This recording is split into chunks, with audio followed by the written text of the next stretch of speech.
우리 잠깐 같이 기도드리겠습니다.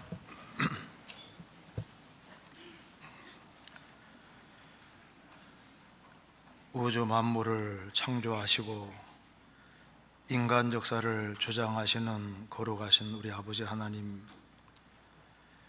우리가 알지 못할 때 우리를 먼저 사랑하시고 주 예수 그리스도를 보내주시고 주 예수 그리스도의 보배로운 피로 우리 죄의 소리를 구속해 주시고 아무 공도 없이 값없이 하나님 자녀로 삼아주신 것을 진심으로 감사드립니다. 또 이번 7차에 걸친 학위 수양에 동참할 수 있는 기회 주시고 주의 복음을 위해서 같이 협력하며 수고하게 해주신 것도 감사합니다. 이번에 또 많은 사람들이 구원함을 얻음으로 하나님께 영광을 돌리게 된 것도 감사를 드립니다.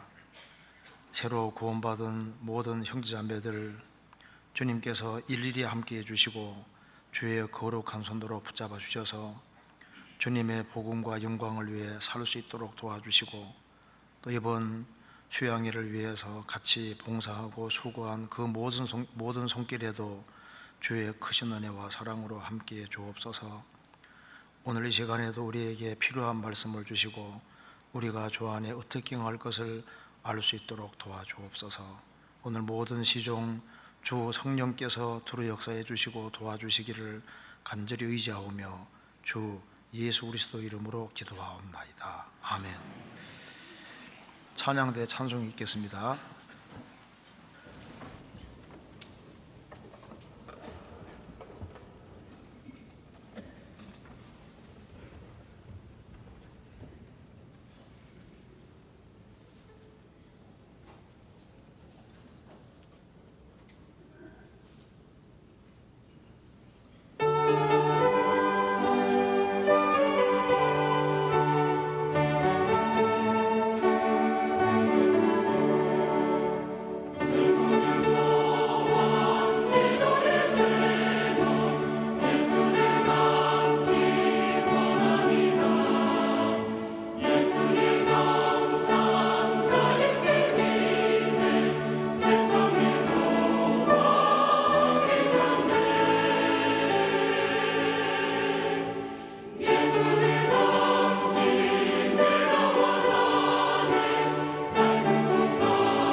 성경 이사야 62장 찾겠습니다.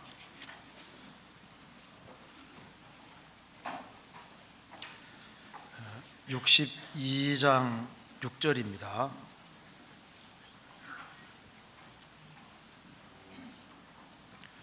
(62장 6절) 천공 43페이지입니다. 6절 예루살렘이여 내가 너의 성벽 위에 파수꾼을 세우고 그들로 종리를 종야에 잠잠치 않게 하였느니라. 너희 여호와로 기억하게 하시는 자들아 너희는 쉬지 말며 또 여호와께서 예루살렘을 세워 세상에서 찬송을 받게 하시기까지 그로 쉬지 못하시게 하라. 10절입니다. 성문으로 나아가라 나아가라 백성의 길을 예비하라. 대로를 수축하고 수축하라. 도를 제하라. 만민을 위하여 길을 들라. 여호와께서 땅끝까지 반포하시되 너희는 딸 시온에게 이르라. 보라 내 구원이 많으니라. 보라 상급이 그에게 있고 보응이 그 앞에 있느니라 하셨느니라. 10절을 같이 읽겠습니다. 성문으로 나아가라 나아가라 백성의 길을 예비하라. 대로를 수축하고 수축하라. 도를 제하라. 만민을 위하여 길을 들라. 거기까지입니다. 이번 7차에 걸친 학위 수양에 정말 고생을 많이 하셨습니다. 통계를 보니까 서울교회에서 전도를 제일 많이 하신 것으로 이렇게 통계상에 나옵니다. 지금 여기 공주 수양관에 봉사가 있어서 여기 꽤 가셨을 겁니다. 좀 궁금하실 것 같아서 먼저 학위 수양회 7차에 걸쳐서 학위 수양회를 했는데 그 등록 인원이 64,492명이 등록을 했고 이제 새로 데려온 전도 숫자가 11,394명, 그리고 침례를 받은 사람이 5,198명입니다. 2명 빠지는 2명만 더 있으면 5,200명인데 5,198명. 이번에 기존에 구원받고 침례받은 사람들도 많이 있지만은 또 구원을 받고도 침례를 받지 못한 사람들도 많이 있습니다. 그래서 정말 이번에 주님 역사로 정말 많은 사람이 구원을 받았다고 생각을 합니다. 그런데 오늘 이어한 목사님이 나오셔서 설교를 하셔야 되는데 제가 대신 나와서 좀 궁금하실 것 같아서 간단하게 말씀을 드리면은, 목사님이 이제 여기 오른손 쪽에 이제 손목뼈에 금이 가는 골절상이 이렇게 손목에 뼈에 이제 금이 가 있고 그건 괜찮은데요. 얼굴에 여기 타박상이 좀 있으셔서 좀 그래서 그 타박상이 있는 상태로 설교하셔도 되지만은 그래서 제가 대신 나오게 됐습니다. 크게 걱정은 안 하셔도 될 것 같습니다. 제가 어제 잠깐 가서 뵈니까 이제 이쪽 부분만 그러고 좀 괜찮으시더라고요 보니까. 하여튼 간에 목사님께서 많이 기도해 주시기 바랍니다. 자, 그래서 오늘 우리 수양회를 마치면서 이사야 62장 6절부터 11절까지 나와 있는 이 내용을 같이 한번 좀 공부를 해야 되겠다 싶어서 읽었습니다. 여기 이사야 62장 6절을 보시면은 예루살렘이여 내가 너의 성벽 위에 파수꾼을 세우고 그들로 종리를 종야에 잠잠치 않게 하였느니라.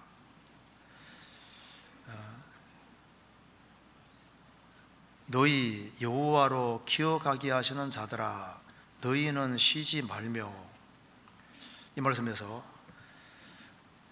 하나님이 말씀하시기를 내가 너희의 성벽 위에 파수꾼을 세우셨다고 했습니다.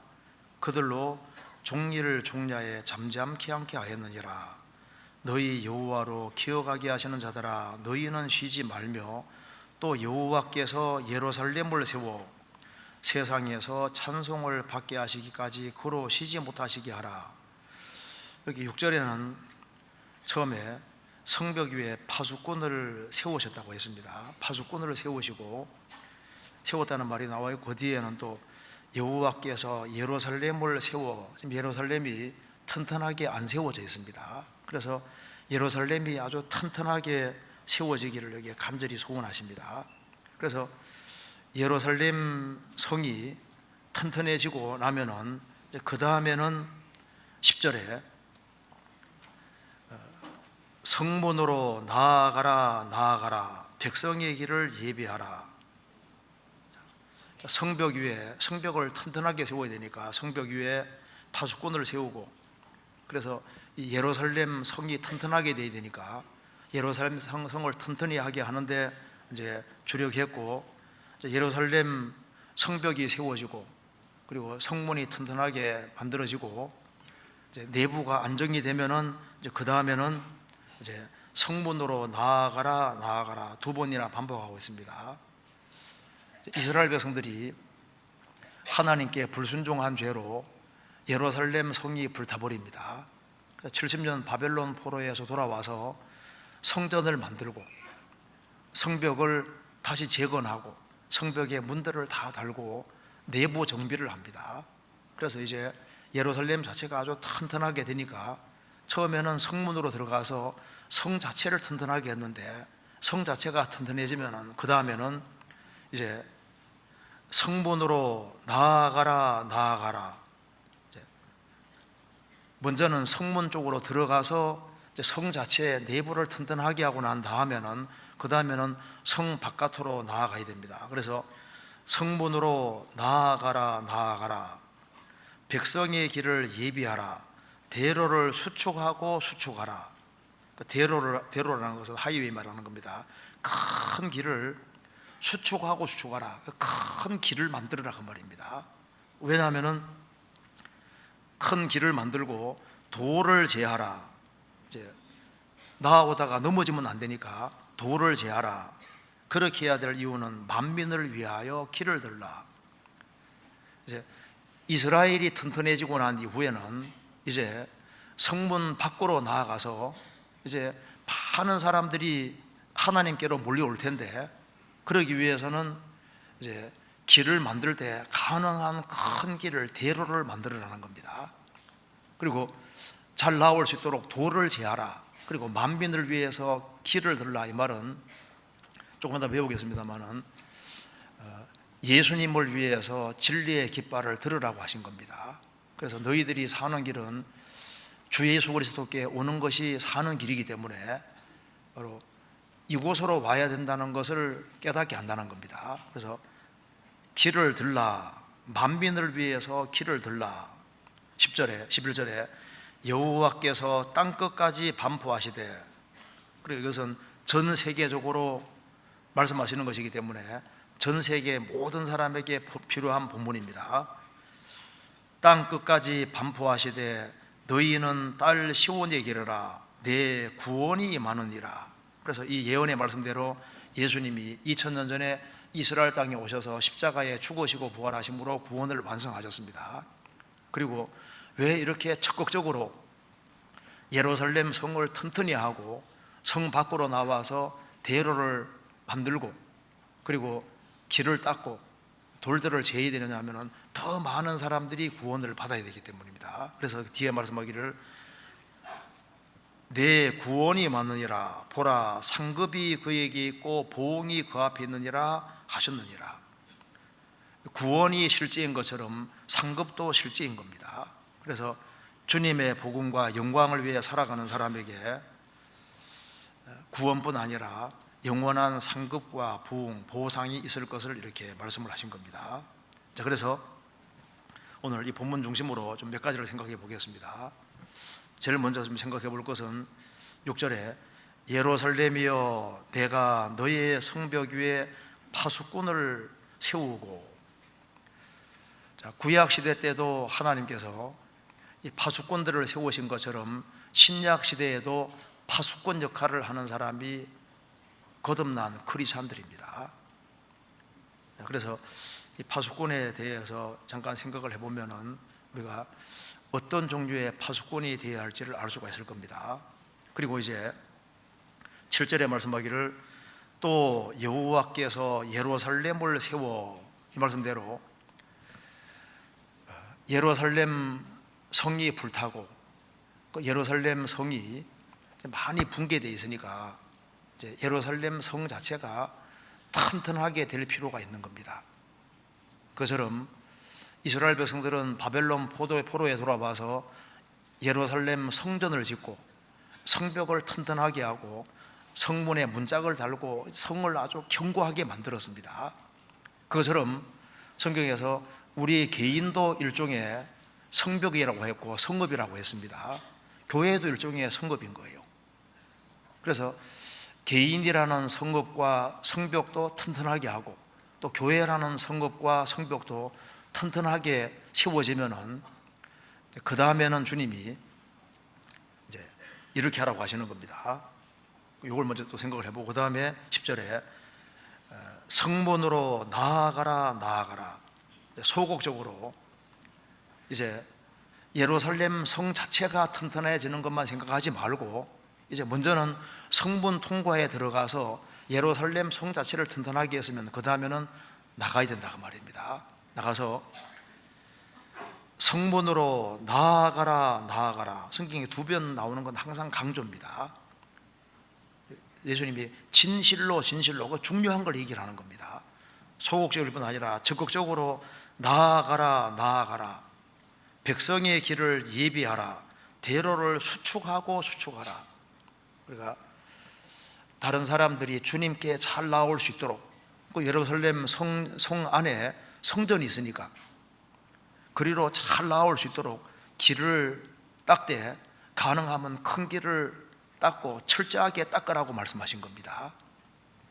그것처럼 우리 개인도 이제 구원받은 것이 확실하면은 그 다음에 자기만 생각할 것이 아니라 내 주변의 사람들이 주님을 만날 수 있도록, 주님께 잘 나올 수 있도록 우리도 우리 주변의 길을 잘 닦아야 되는 거예요.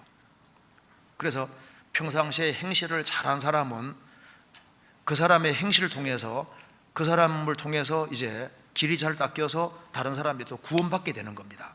그래서 대로를 수축하라. 그 도를 제하라. 다른 사람이 오다가 걸려 넘어지면 안 되잖아요. 우리 신앙생활 속에서도 도를 제해서 잘 나올 수 있도록, 그리고 만민을 위해 길을 들라. 왜 꼭 그렇게 해야 되냐 하면은 성경의 주제는 예수님이고 예수님이 실제로 만민의 구주가 되셨습니다. 예수님 한 손에는 구원을 갖고 계시고 또 한 손에는 상급을 가지고 계시는 거예요. 그래서 자신만 구원받으면 안 됩니다. 또 많은 사람들이 구원을 받아야 되기 때문에 이제 더 많은 사람들이, 우리의 사랑하는 가족들, 친척들, 이웃들, 국내뿐 아니라 해외 많은 사람들이 구원을 받아야 되니까 이제 길을 닦으라고 말씀하신 겁니다.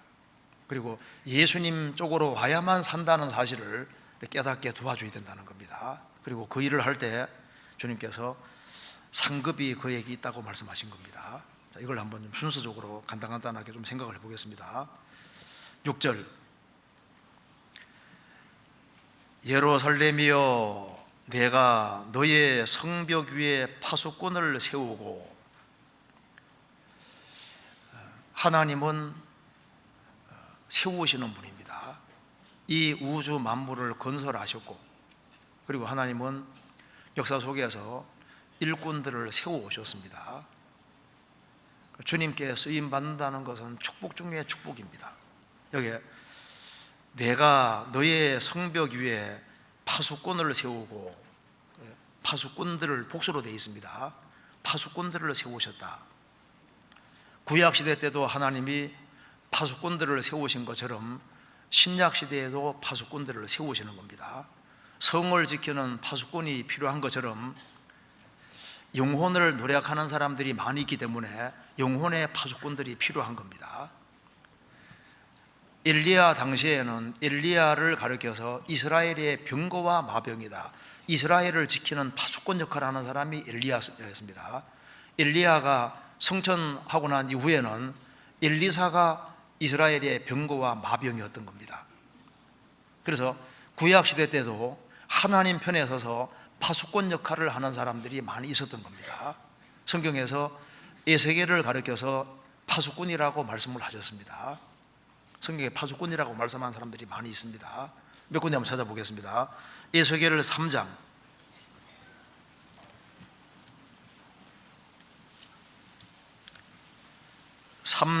17절,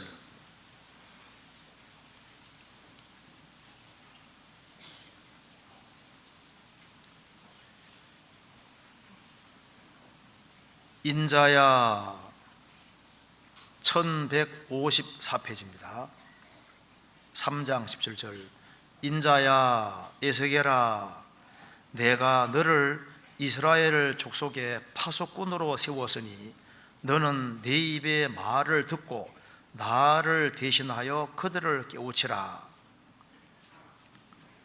하나님께서 여기 에스겔을 이스라엘 족속의 파수꾼으로 세웠습니다. 그래서 너는 내 입의 말을 듣고, 하나님의 입의 말씀을 잘 듣고 나를 대신하여, 하나님을 대신하여 그들을 깨우치라. 에스겔이 파수꾼입니다. 내 입의 말을 듣고 나를 대신해서 그들을 깨우치라. 입의 말을 잘 듣고 그대로 얘기를 해야 되는 겁니다. 깨닫고 그대로 얘기해야 됩니다. 에스겔 3장 1절. 그가 또 내게 이르시되 인자야, 너는 받는 것을 먹어라. 너는 이 두루마리를 먹고 가서 이스라엘 족속에게 구하라 하시기로 내가 입을 벌리니 그가 그 두루마리를 내게 먹이시며 내게 이르시되 인자야, 내가 내게 주는 이 두루마리로 내 배에 넣으며 내 창자에 채우라 하시기로 내가 먹으니 그것이 내 입에서 달기가 꿀 같아라. 하나님께서 이제 에스겔에게 이 두루마리를 먹어라, 두루마리 성경을 먹어라 그 말입니다. 이제 그 상징적인 행위입니다. 먹어라. 그래서 입을 벌리니까 하나님이 두루마리를 에스겔에게 넣어주신 겁니다. 그리고 인자야, 내가 내게 주는 이 두루마리로 내 배에 넣으며 창자에 채우라. 이게 무슨 말입니까?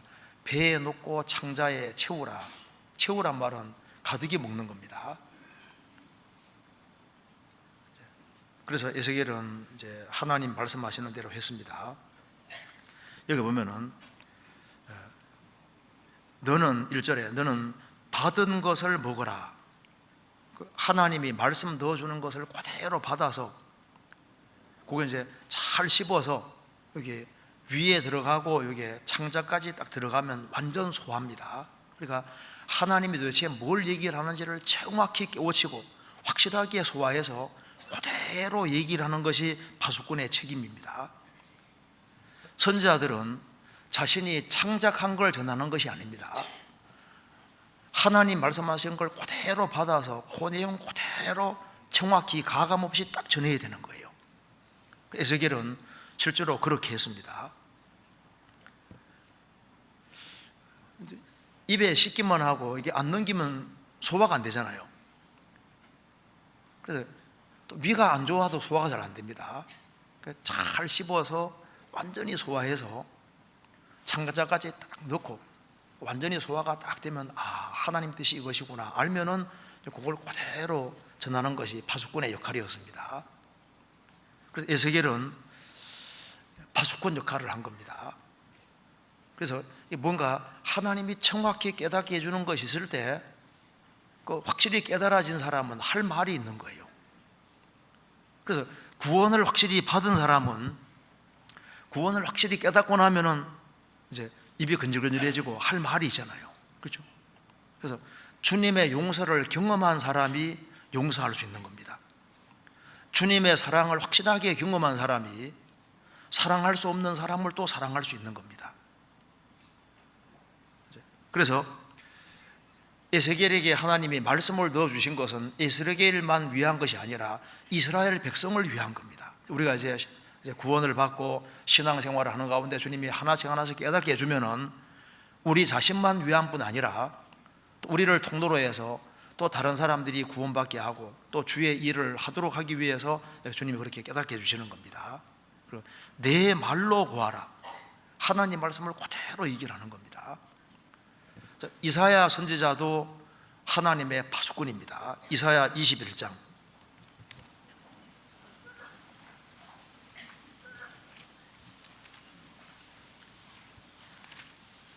이사야 21장 11절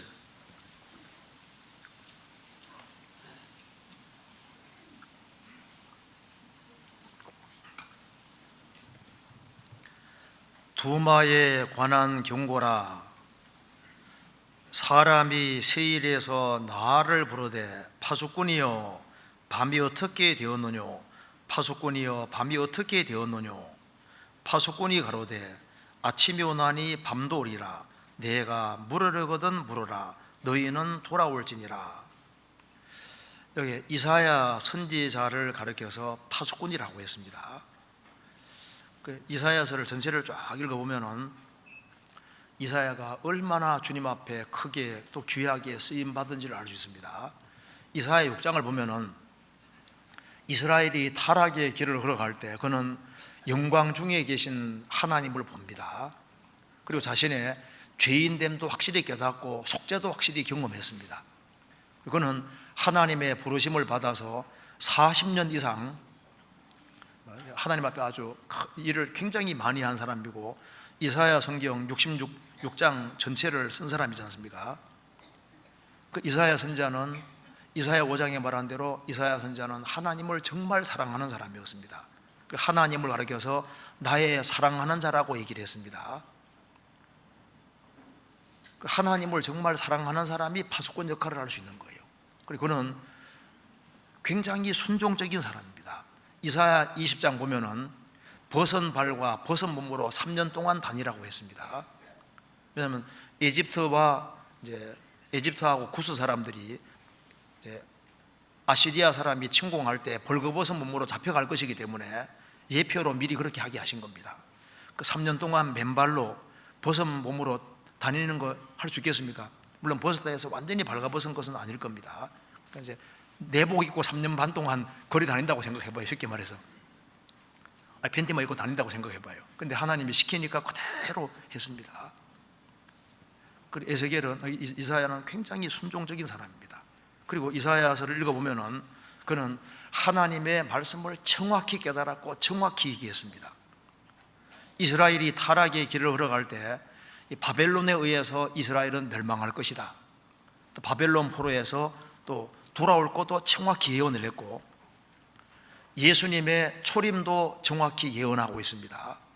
또 예수님 배척함으로 유대인들이 전 세계에 흩어질 것도 정확히 예언했고 마지막 때 이스라엘이 어떻게 돌아올지도 예언하고 있고 그리고 예수님이 재림하는 것도 정확히 기록했습니다. 천년왕국도 기록을 하고 영원한 천국과 영원한 지옥까지 정확히 예언하고 있습니다.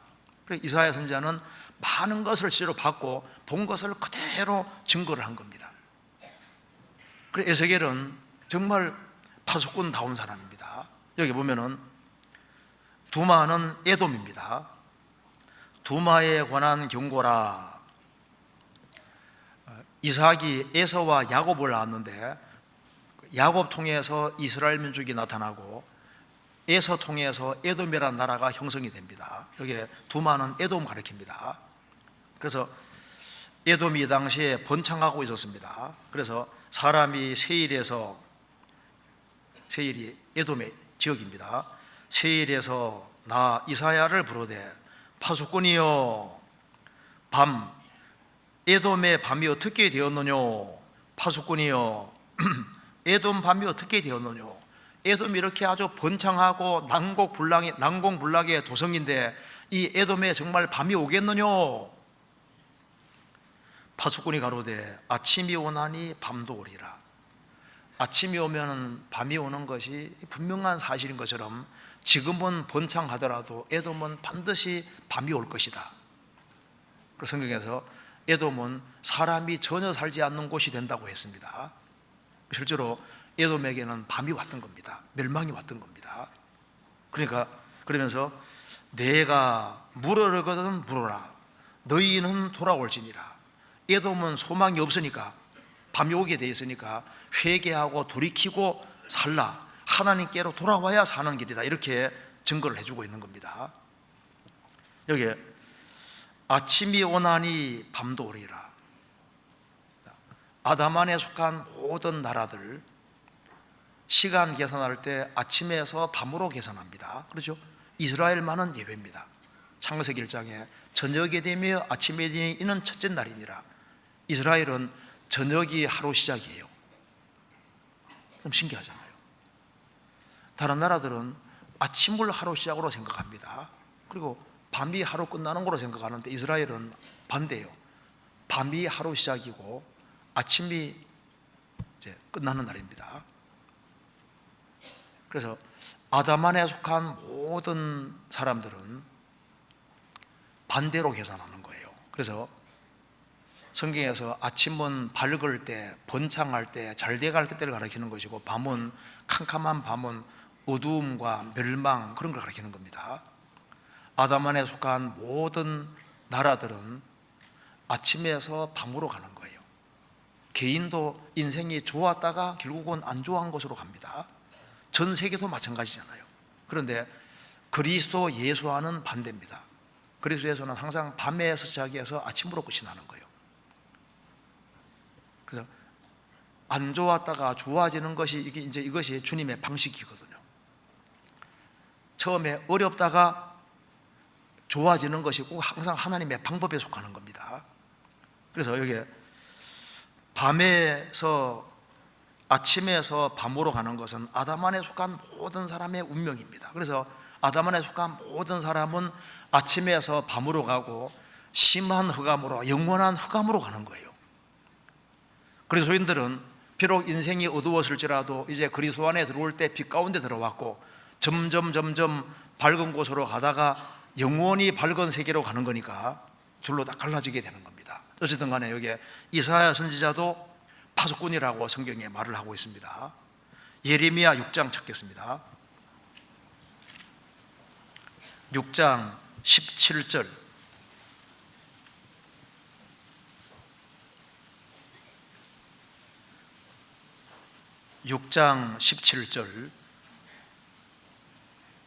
천공 61페이지입니다. 내가 또 너희 위에 파수꾼을 세웠으니 나팔 소리를 들으라 하나 그들의 대답이 우리는 듣지 않겠노라 하여도다. 내가 너희 위에 파수꾼을 세웠으니, 파수꾼들 복수로 되어 있습니다.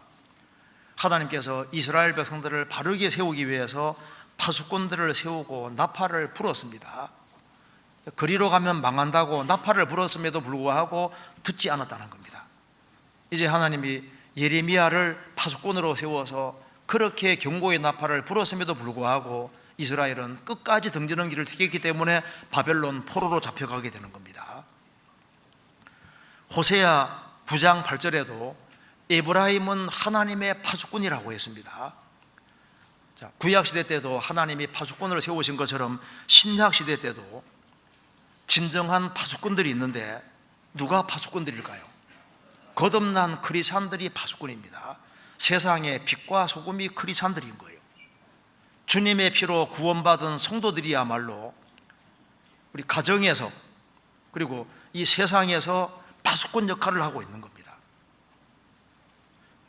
왜 하나님이 파수꾼을 세우셨을까요? 위험과 적이 없다면 파수꾼이 있을 필요가 없는 거예요. 그렇지 않습니까?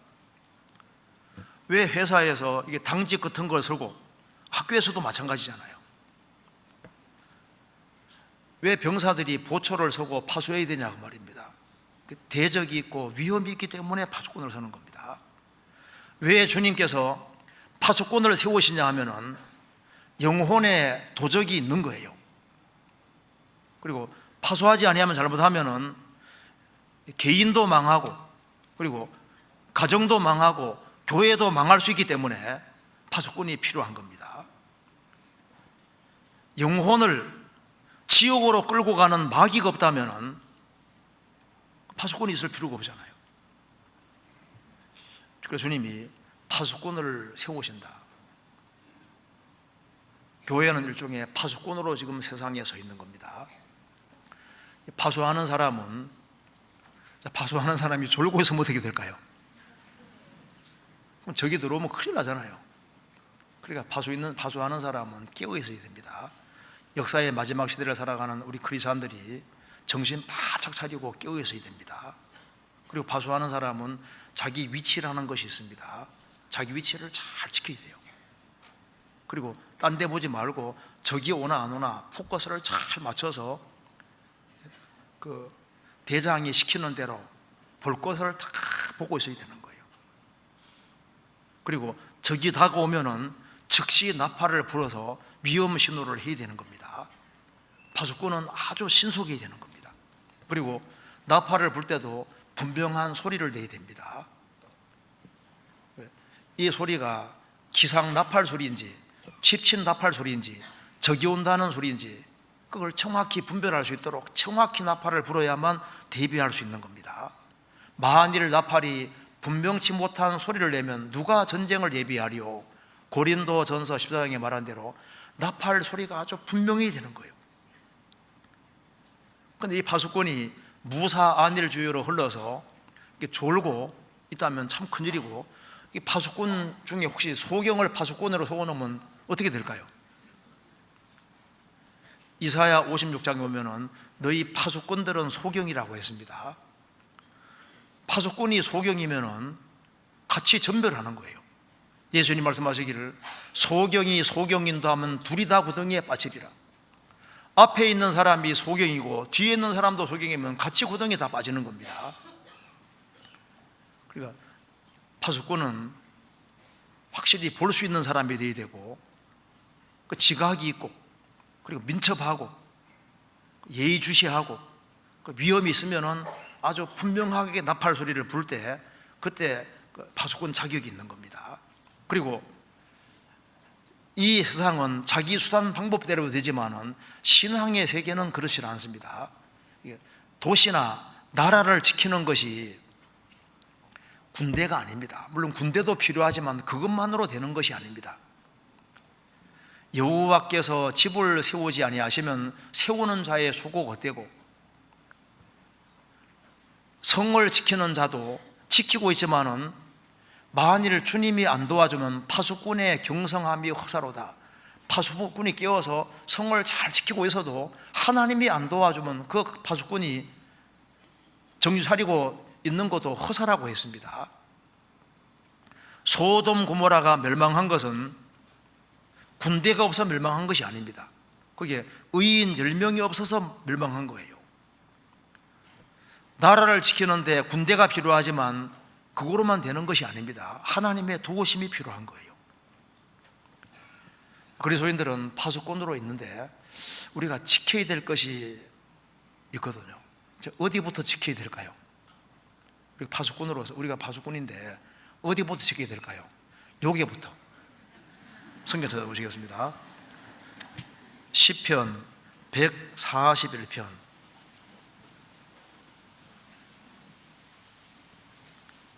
3절.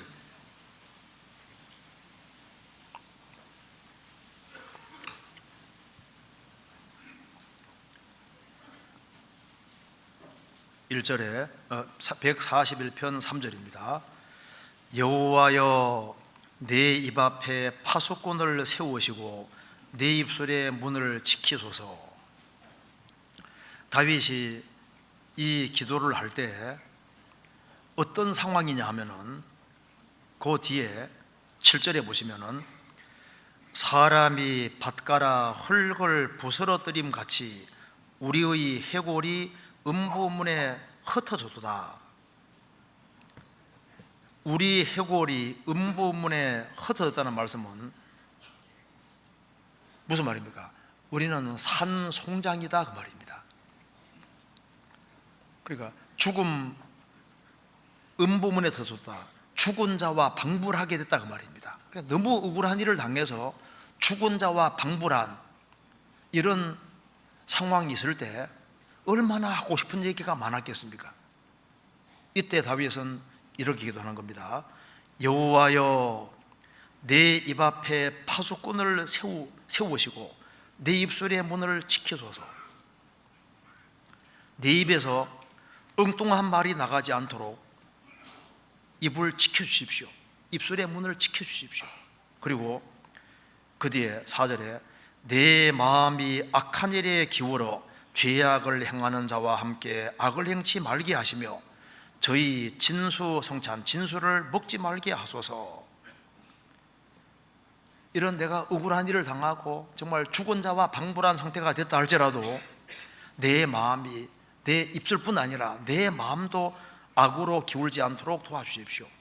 그리고 사람이 너무 억울한 일을 당하면은 선한 편에 서지 않고 악한 편에 설 수도 있는 겁니다. 그래서 죄악을 행하는 자와 함께 악을 행치 말게 하시며 저희 진수성찬을 먹지 말게 하소서. 우리가 지켜야 될 것 중에 파수꾼을 세워야 될 제일 첫 번째가 입술입니다. 모든 문제는 입으로 생깁니다. 입으로 망하는 게 두 개 있다 그러죠. 물고기하고 사람 입.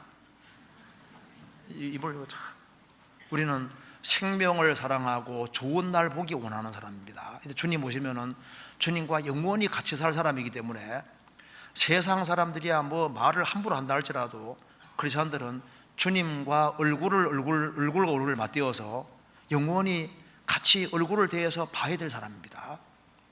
그렇기 때문에 생명을 사랑하고 좋은 날 보기를 원하는 사람은 입술을 금하여 악을 거치며 그 입술로 다 입술을 잘 지켜야 됩니다. 그래서 일생 동안 이제 구원받고 주님 앞에 갈 때까지 말 조심만 딱 해도 신앙생활에 별 문제가 안 돼요. 그리고 우리가 전도하는데도 입 조심만 딱 해도 전도하는데 큰 문제가 안 생깁니다. 가정생활 속에서도 어떻게 하면 됩니까? 입만 조심해도 많은 문제는 해결이 되는 겁니다. 그렇죠?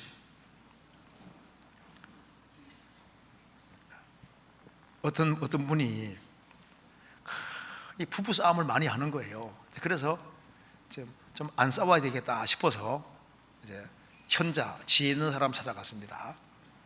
그래서 이제 쭉 들어보더니만 그 지혜로운 사람이 물 한 병을 딱 주면서 이제 부부 다툼이 날 때마다 이 물을 딱 입에 물고 있으라고.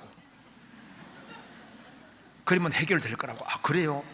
그런 신비한 물이 있어요. 그렇게 해서 이제 보호 생길 때마다 물을 딱 입에 물고, 물을 입에 물고 가만.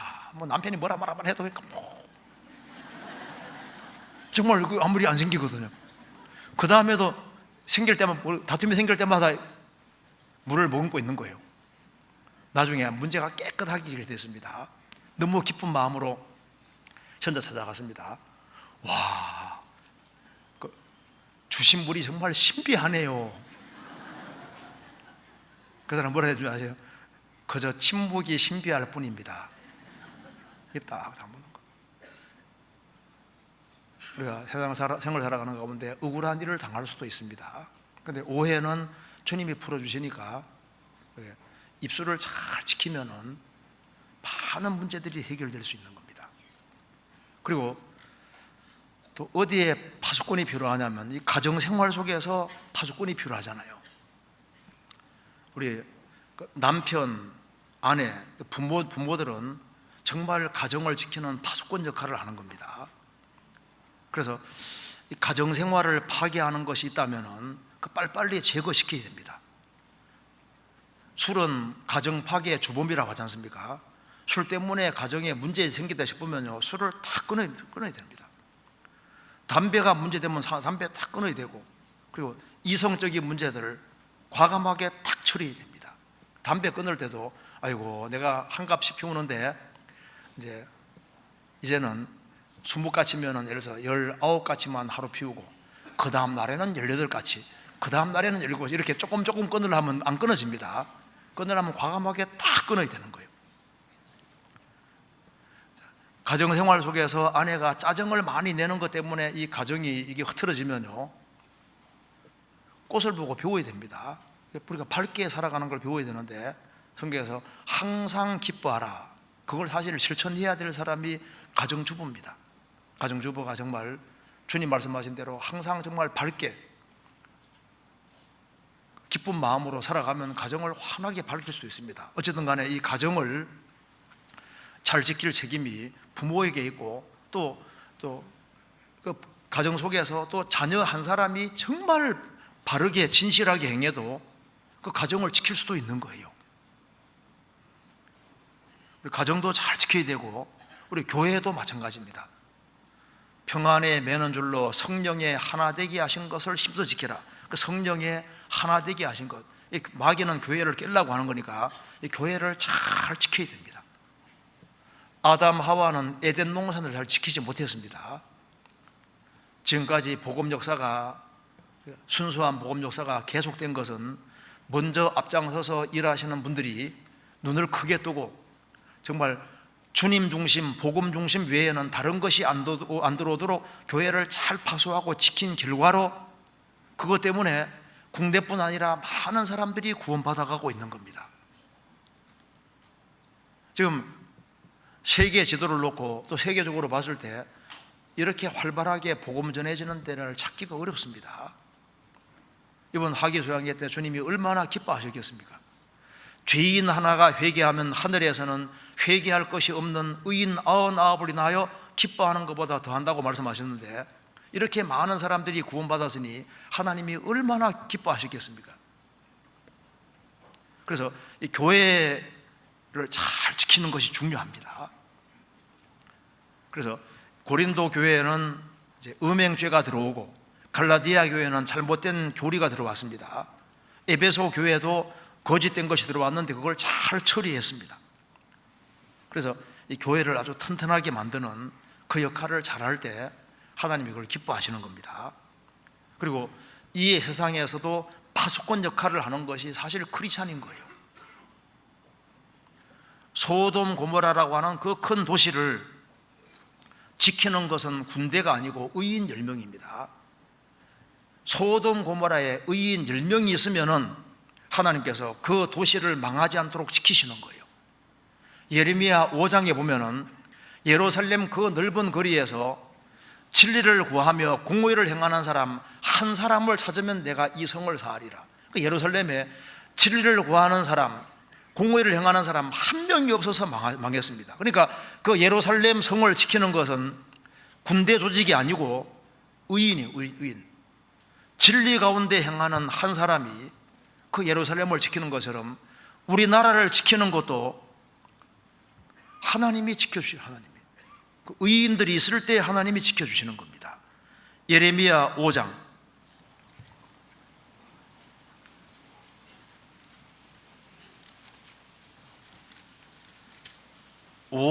1절 같이 읽겠습니다. 5장 1절 너희는 예루살렘 거리로 빨리 왕래하며 그 넓은 거리에서 찾아보고 알라. 너희가 만일 공의를 행하며 진리를 구하는 자를 한 사람이라도 찾으면 내가 이 성을 사하리라. 예루살렘 그 넓은 거리에 공의를 행하며 진리를 구하는 사람 한 사람을 찾으면 내가 용서해 주겠다. 한 사람이 없었습니다. 그래서 데살로니가 후서 2장에 보면은 불법의 비밀이 이미 활동하였으나 지금 막는 자가 있어 그 중에 옮길 때까지 하리라.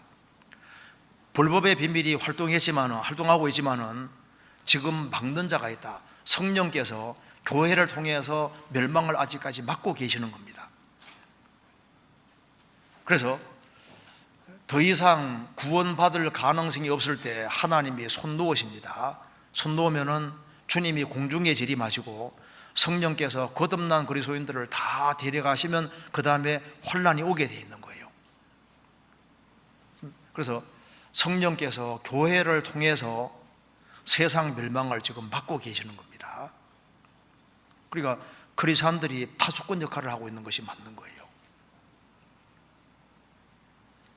그래서 한 개인이 신앙생활을 바르게 하는 것은 개인뿐 아니라 한 개인이 구원받으면 좋은 땅에 뿌리웠다는 것은 말씀을 듣고 깨닫는 자니 결실하여 혹 30배, 60배, 100배가 되느니라.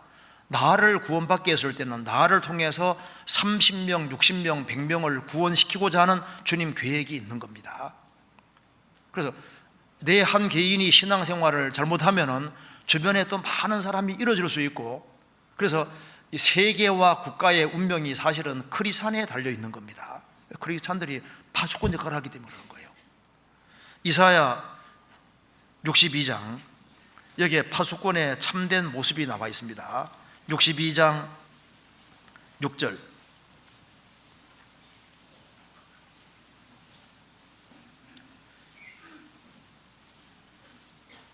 6절. 예루살렘이여, 내가 너희의 성벽 위에 파수꾼을 세우고 그들로 종리를 종야에 잠잠치 않게 하였느니라. 너희 여호와로 기억하게 하시는 자들아, 너희는 쉬지 말며 또 여호와께서 예루살렘을 세워 세상에서 찬송을 받게 하시기까지 그로 쉬지 못하시게 하라. 여기에 보면은 파수꾼이 어떤 자세를 가지고 살아야 될지를 정확히 볼 수 있습니다. 먼저 내가 너의 성벽 위에 파수꾼을 세우고, 주님이 세운 파수꾼입니다. 그러니까 신약시대 때도 정말 파수꾼 역할을 하려면 확실히 중생하지 않은, 즉 거듭나지 아니한 사람은 파수꾼이 될 수가 없는 거예요. 영적으로 소경인 사람이 어떻게 파수꾼 역할을 할 수 있겠습니까?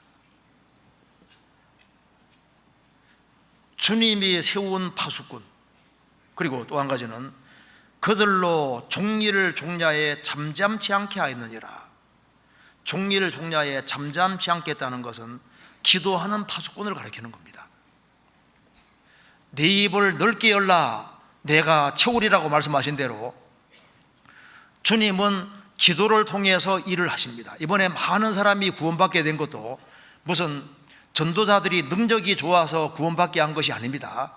하나님께서 기도를 받아서 그 기도를 모아서 역사를 나타내시는 거예요. 저도 지방에 전도 집회를 자주 가는 편이기 때문에 보면은 틀림없이 그것이 맞는 겁니다. 집회를 위해서 구원받은 식구들이 미리 기도하고 미리 준비하면은 예상치 못한 사람들이 우르르 와서 또 구원을 받아가거든요. 그런데 그리스도인들이 형식적이 되고 자기의 주관과 방법대로 살고, 그리고 주님 중심이 되지 않고 주님의 도움을 구하지 아니하면은 집회를 해도 결실이 적은 거예요. 아주 이번에 많은 사람들이 구원받았다는 것은 많은 사람이 희생하고 수고하고 또 이것을 위해서 실제로 기도하는 많은 일들이 있었습니다. 주님 그걸 모아서 주님 역사를 나타내 주신 겁니다. 전도자가 전도를 잘해서 구원받아 가느냐, 꼭 그런 것이 아닙니다. 우리가 같이 합력해서 그렇게 해서 역사 나타나는 거예요. 여기 말씀한 대로 그들로 종리를 종야에 잠잠치 않게 하였느니라. 그래서 기도하는 사람이 많아질 때 주의 역사는 활발하게 되고 주님의 도우심을 크게 볼 수 있는 겁니다. 존 낙스, 스코틀랜드 종교개혁자 존 낙스는 하나님 내게 스코틀랜드를 주십시오, 그렇지 않으면 내게 죽음을 주십시오. 존 낙스는 그 한 사람의 영향력이 상상할 수 없이 컸습니다. 그래서 잠잠치 않게 하였느니라. 너희 여호와로 기억하게 하시는 자들아, 여호와로 기억하게 하시는 자들아. 주님이 이제 이걸 안 도와주면 안 되겠는 그런 사람들이 있는 거예요. 하나님 마음을 감동시키는 사람들이 있습니다. 어떤 사람은 정말 직장이 너무 바빠서 이 수요일 날 나오기가 어렵거든요. 그래도 막 늦게라도 와서 참석을 하고 그렇게 해서 주님께 잘 모이면 주님이 저 사람 좀 도와줘야 되겠다 하면 또 길을 또 엮어주시는 거예요. 이 세상을 살아가는 가운데 사람은 하나님 은혜가 꼭 필요한 겁니다. 그래서 하나님이 도와주시면은 안 되는 것도 될 수 있고, 그 하나님의 도우심을 받아야 되고, 하나님이 야 이거 도와줘야 되겠구나, 하나님으로 하여금 기억하게 하는, 기억이 나게 하는 그런 사람들이 있습니다. 한나가 막 계속 하나님께 매달리니까 하나님이 한나를 생각하신지라고 나와 있잖아요. 도와줘야 되겠다. 그래서 하나님께 바짝 매달리면은 하나님이 길을 열어주십니다. 그래서 여기에 말씀한 대로 너희 여호와로 기억하게 하시는 자들아, 하나님으로 기억하게 하시는 그런 파수꾼들, 그리고 너희는 쉬지 말며, 아주 부지런한 파수꾼을 말합니다. 여호와께서 예루살렘을 세워, 하나님이 예루살렘 성을 튼튼하게 하려고 하는 것처럼 그 예루살렘 성을 튼튼히 하는데 동참하는 파수꾼, 같이 함께 희생하고 수고하는 파수꾼, 그리고 예루살렘을 세워 세상에서 찬송을 받게 하시기까지 그로 쉬지 못하시게 하라. 예루살렘뿐 아니라, 하나님이 예루살렘뿐 아니라 세상 전체에서, 세상을 만드신 분이니까 지구상의 모든 사람으로 찬송을 받게 하시기까지, 그러니까 열심히 아주 특심한 제사장, 특심한 파수꾼들, 자기뿐 아니라 더 많은 사람들이 구원받기를 갈망하는 그런 파수꾼, 이런 파수꾼을 주님께서 원하시는 겁니다. 그러니까 여기서 하나님이 정말 원하시는 파수꾼의 모습, 그 모습을 여기에 정확히 기록을 하고 있습니다. 그리스도인들은 파수꾼 역할을 하고 있습니다. 성경 찾아보시겠습니다. 이사야 58장 1절.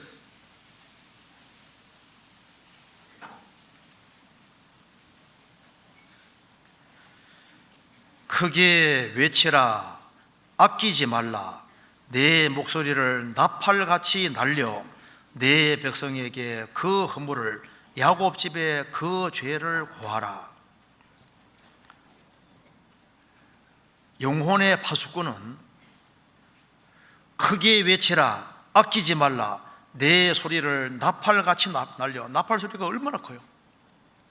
아주 강력하게, 확실하게 내 백성에게 그 허물을, 야곱 집에 그 죄를 고하라. 그래서 하나님 살아계시고 죄인인 걸 아주 확실하게 해야만, 그래야만 주의 복음이 뭔지를 확실하게 깨달을 수 있는 겁니다. 호세아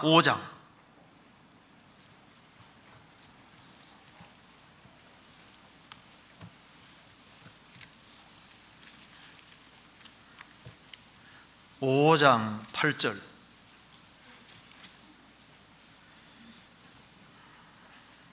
(5장 8절) 1261페이지. 너희가 기브아에서 나팔을 불며 라마에서 호각을 불며 베다원에서 깨우쳐 소리하기를 베냐민아 내 뒤를 쫓는다 할지어다. 너희가 기브아에서 나팔을 불며, 이 나팔이 경고의 나팔입니다. 베냐민아 내 뒤를 쫓는다 할지어다. 이 말대로 우리도 불신자들에게 내 뒤를 쫓는도다, 하나님을 등지고 사는 인생은 율법이란 저주가 쫓아가고 있는 거예요. 바로 죽음 뒤에 영원한 심판과 지옥이 있다는 것을 경고해 줘야 됩니다. 우리 시대 보세요. 많은 교회 안에서 지옥 얘기를 잘 안 해주거든요. 심판 얘기하면은 사람들이 싫어하기 때문에 심판과 지옥 얘기를 잘 안 합니다. 종말 얘기를 잘 하지 않습니다. 경고의 나팔을 불 필요가 있는 겁니다. 요엘서 2장에서도 시온에서 나팔을 불며 나의 성산에서 호각을 불어 모든 거민으로 떨게 할지어다. 심판의 날이 다가오고 있는 것을 분명하게 얘기해야 될 것을 말씀하고 있는 겁니다. 그래서 지금 우리가 지금 21세기 지금 2019년에 살고 있는데, 지금 주님의 재림의 징조가 자세하게 나타나고 있으니까 우리가 주님 오실 날과 시는 모르지만은 주님의 재림이 가깝다는 것을 분명히 얘기해 줘야 되고, 죽음 건너가면은 심판이 따른다는 것을 얘기를 해야 됩니다. 영원한 멸망이 들어있는 걸 얘기해 줘야, 그래야만 정찰이고 사람들이 회개하고 돌이킬 수 있지 않습니까? 그래서 분명한 나팔 소리를 내야 될 것을 말씀하고, 그리고 그 다음에 복음을 또 정확히, 성경에서 말하는 복음을 정확히 전할 때 성령이 도와주시면 구원을 받게 되는 겁니다. 이사야 62장 다시 찾겠습니다. 62장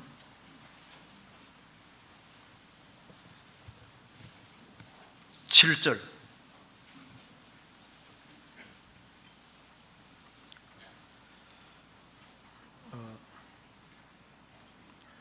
또 여호와께서 예루살렘을 세워, 6절에서는 너의 성벽 위에 파수꾼을 세우고 이렇게 말씀하셨는데, 7절에는 여호와께서 예루살렘 성을 세워, 예루살렘 성이 제대로 잘 세워졌다면 세우란 말이 필요 없는 거예요. 이스라엘은 하나님께 불순종한 죄로 예루살렘 성전이 파괴되고 예루살렘 성벽이 다 헐렸습니다. 불타버린 거예요. 그래서 하나님께서 스룹바벨과 여호수아를 먼저 포로에서 돌아오기 위해서 성전을 먼저 세웁니다. 그래서 학개에서 주제가 뭔지 아시죠? 너희들이 성전 지을래 안 지을래? 학개요. 성전 짓는 얘기가 이제 학개에서 나옵니다. 그 다음에 하나님께서 예루살렘 성 자체가 불타버리고 성벽이 다 부서진 상태고 성문들이 다 부서진 상태니까 하나님이 페르시아 술 맡은 관원장으로 있던 고관인 느헤미야를 보내서 이제 성벽을 튼튼하게 건축하는 일을 하신 겁니다. 그래서 여기에 예루살렘을 세워, 이것도 많은 사람의 간절한 기도로 예루살렘이 세워진 겁니다. 예루살렘 성이 튼튼하게 되어 있던 겁니다. 왜냐하면 이제 많은 사람이 주님 품에 들어오기 위해서는 먼저 예루살렘 성부터 튼튼하게 해야 했던 겁니다. 그래서 느헤미야와 함께하는 사람들이 와서 그 많은 싸움 중에 예루살렘 성을 아주 튼튼하게 만드는 일을 했던 거예요. 성경 느헤미야 4장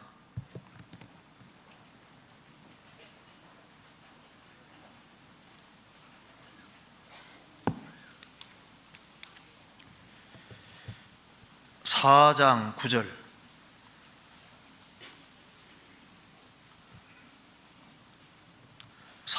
9절.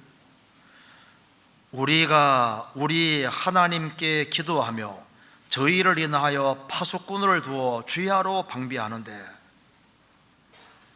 예루살렘 성을 튼튼하게 하려고 하다 보니까 막 대적이 많아서 싸움을 자꾸 걸고 하니까 파수꾼을 두어서 주야로 방비했다.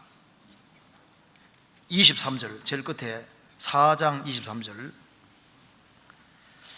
내나 내 형제들이나 종자들이나 나를 쫓아 파수하는 사람들이나 다 그 옷을 벗지 아니하였으며 물을 기르러 갈 때에도 기계를 잡았었느니라. 많은 싸움 중에 예루살렘 성을 튼튼하게 만들어야 되니까 이제 파수하는 사람들이 옷을 벗지 않았다. 칼도 차고, 그래서 항상 경계하는 태세로 이제 성전의 그 성의 벽을 아주 탄탄하게 만들고 나중에 문짝까지 다 다른 겁니다. 그래서 성을 튼튼하게 하는 일을 했던 거예요. 그것처럼 성경은 우리 개인도 성읍이라고 했고 우리 개인도 성벽이라고 했습니다. 그리고 교회도 일종의 성읍인 거예요. 튼튼한 성읍. 교회가 아주 튼튼하게 될 필요가 있는 겁니다. 개인이라는 성읍도 아주 튼튼하게 될 필요가 있는 겁니다. 성경 한번 찾아보시겠습니다. 잠언 25장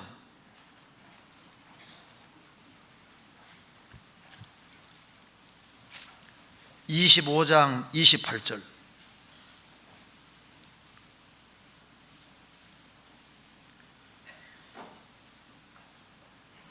자기의 마음을 제어하지 아니하는 자는 성읍이 무너지고 성벽이 없는 것 같으니라.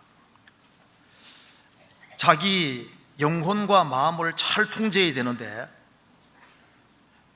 자기 마음을 제어하지 않는 자는 성읍이 무너지고 성벽이 없는 것 같으니라. 성읍이 무너지고 성벽이 없으면 저기 와 하고 쳐들어올 거 아니에요. 우리 영혼이라는 이 성벽 속에, 성 속에 잘못된 것이 들어오지 않도록 잘 지켜야 되는데 자기를 통제하지 아니하면 사탄이 맹공격할 수 있는 겁니다. 그래서 여기에 성읍과 성벽이 없는 것 같으니라. 마음이라는 것이 성읍이 되고 성벽이 될 필요가 있는 겁니다. 예레미야 1장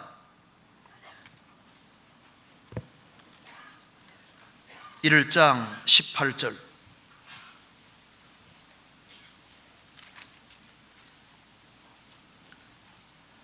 1장 18절 1051페이지 같이 읽겠습니다.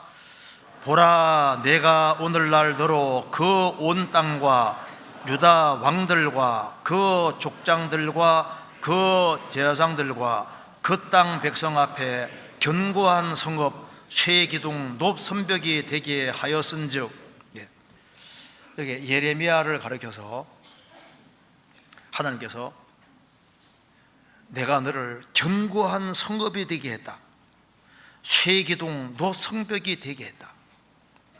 그래서 견고한 성읍은 맹공격해도 부서지지 않습니다. 노소로 된 성벽이니까 부수기가 어려운 거예요. 사람 중에 이제 개인적으로 성읍 같은 사람이 있습니다. 성읍은 성읍인데 아무리 공격을 퍼부어도 절대 흐트러지지 않고 넘어지지 않는 그런 아주 견고한 성읍, 노성벽. 그래서 하나님이 예루살렘을 세워 예루살렘이 순종의 길을 걸어갈 때 그들 예루살렘 성이 아주 튼튼하게 되지 않습니까? 그것처럼 우리 개인도 신앙적으로 아주 견고하고 튼튼하게 되면은 그러면 주님이 그 사람 통해서 많은 일을 할 수가 있는 겁니다. 아가서 8장에도 말씀하기를 나는 성벽이요, 그 말이 있습니다. 나는 성벽이요. 성벽 중에도 아주 견고한 성벽. 그래서 예루살렘 성이 많이 부서졌으니까 하나님이 예루살렘을 세워 예루살렘을 아주 튼튼히 예루살렘 성을 튼튼하게 해야 되는데 그 느헤미야가 사용이 되었습니다. 그래서 예루살렘 성벽을 아주 견고하게 만들어야만 적이 쳐들어와도 안 무너질 수 있잖아요. 그래서 성벽을 튼튼하게 하고 그리고 문들을 아주 견고하게 만들었습니다. 느헤미야 3장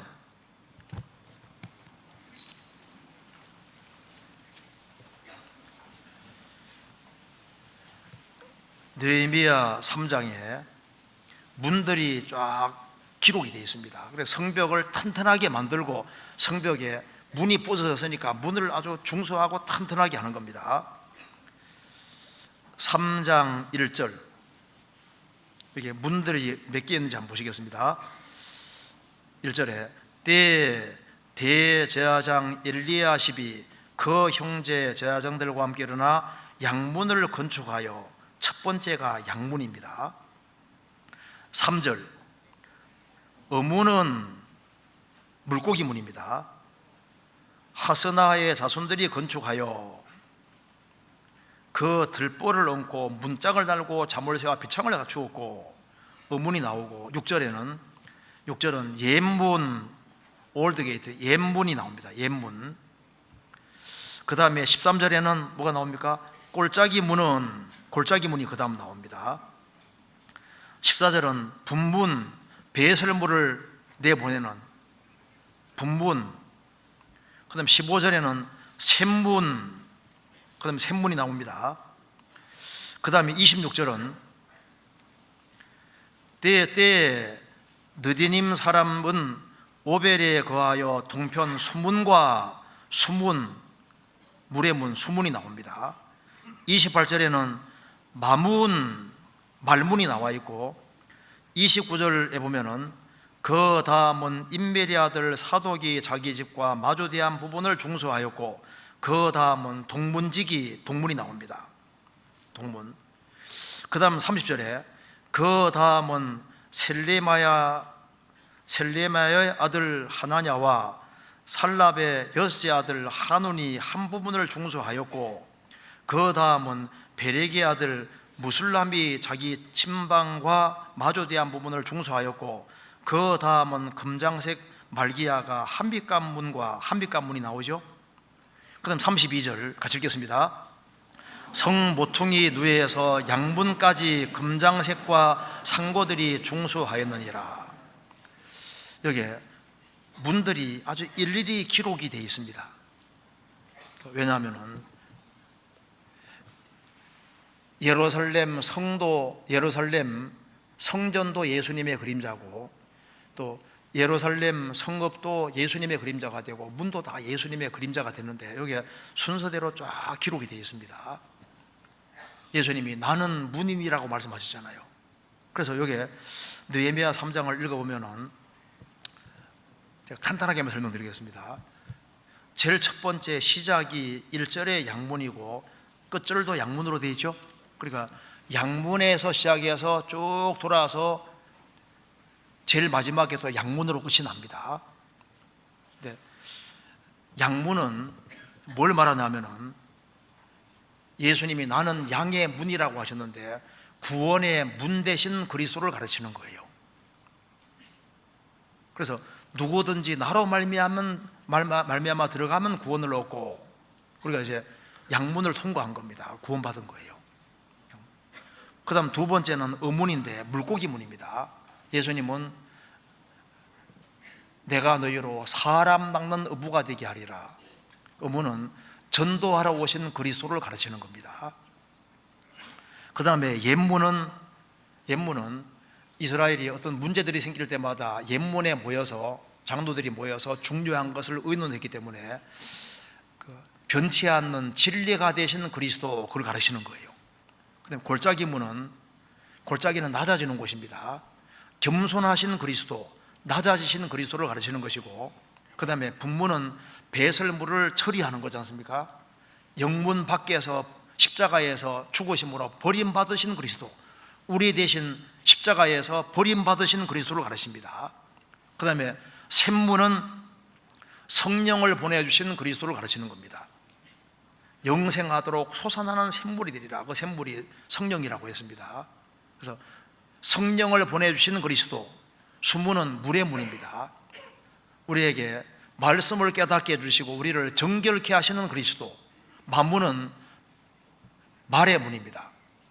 그래서 만문은 예수님이 재림하실 때 백마 타고 재림하시다 그랬죠.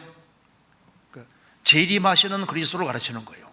동문은 지금도 동문이 닫혀 있는데요, 천년왕국을 이루시는 그리스도입니다. 예수님이 재림하셔서 천년왕국을 이루실 때 동문 통해서 들어간다고 에스겔서에 기록되어 있습니다. 그 다음이 이제 한빛관문인데 영어로 말하면 인스펙션 게이트입니다. 검열의 문입니다. 심판하시는 그리스도 가르치는 거예요. 그래서 불신자들은 최후의 심판을 받게 되고 그리스도인들은 그리스도인의 심판대 앞에 서게 되는 겁니다. 그리고 느헤미야 12장 보면 감옥문이 나옵니다. 심판해서 그 다음에 지옥 집어넣는 거예요. 구원 안 받은 사람은. 그래서 이 문은 예수님의 그림자인 동시에 또 우리 신앙생활의 그림자가 되는 겁니다. 우리도 우리의 마음이라는 성벽을 튼튼하게 해야 되고, 그리고 우리 개인에게도 우리 문들이 튼튼하게 된 체크를 해볼 필요가 있습니다. 이제 구원받은 사람은 양문이 튼튼해진 것처럼 내가 주님의 어린 양이 된 사람, 주님의 양이 된 사람은 양문을 튼튼히 하는 겁니다.